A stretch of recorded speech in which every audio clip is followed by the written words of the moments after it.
मेरी ज़िंदगी में अब कोई खुशी नहीं बची है।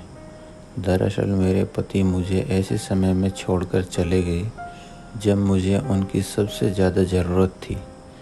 मैं उस दिन को कभी नहीं भूल सकती जब मैंने अपने पति को खो दिया था। वह दिन मेरी ज़िंदगी का सबसे भयानक दिन था।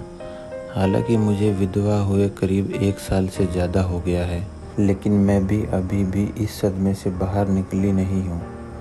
सच कहूँ तो मेरे जीवन में अब कोई खुशी नहीं बची। मेरे लिए 365 दिन ही दुख है। ऐसा इसलिए भी क्योंकि अब मुझे अच्छी माँ बनने के साथ साथ बेहतर पिता भी बनना होगा। मेरे पति मुझे ही नहीं बल्कि अपने छोटे से बच्चे को भी अकेला छोड़ गए। मुझे न केवल अपने गुस्से पर काबू रखना होगा बल्कि अपने बच्चे के लिए खुलकर जीना भी होगा। दरअसल यह बात 6 दिसंबर साल 2021 की है, जब शाम के 4:30 बजे मेरे पति ने अंतिम सांस ली थी। उनकी मौत की खबर सुनकर मैं बुरी तरह से टूट गई थी। वो तो हमें छोड़कर चले गए, लेकिन उनके जाने के बाद मैं हर दिन लगातार कई मौत मर रही हूँ।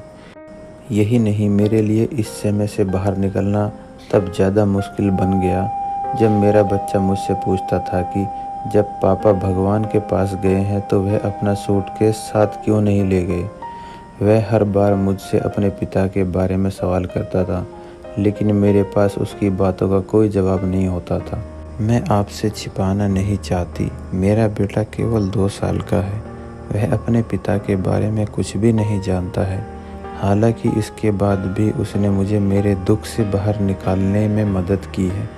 उसका डरा हुआ छोटा सा चेहरा और उसकी उंगलियां जब भी मेरे आंसुओं को पोंछती है तो मेरे कलेजे को बहुत राहत मिलती है। किसी ने बिल्कुल ठीक कहा है कि किसी अपने को खोने का दुख सोमवार की उस सुबह की तरह है जिसे चाहकर भी अनदेखा नहीं किया जा सकता। यह हर उस चीज़ में छिपा हुआ है जो आपको आपके होने का एहसास कराती है। एक दिन मैं अपने बेटे को लेकर मॉल गई। वहाँ उसे एक आदमी मिला जो कि उसके पिता से बहुत हद तक मिलता जुलता था। उस व्यक्ति को देखकर मेरा बच्चा उसके पीछे भागा और बाबा बाबा चिल्लाने लगा। हालांकि उसे मैंने जैसे तैसे संभाला, लेकिन इस घटना के बाद उसने बाबा को वापस लाओ, मेरे बाबा कहाँ है की रट लगा ली। 20 मिनट तक वह लगातार रोता रहा, लेकिन इसके बाद उसने कहा कि मुझे दुख है कि बाबा छोड़कर चले गए, उन्हें हमारे साथ रहना चाहिए था। उस समय मेरा दुख कई गुना ज़्यादा बढ़ गया। उस समय मुझे समझ आ गया कि मुझे अपने बेटे के लिए माँ से ज़्यादा उसका पिता बनना होगा।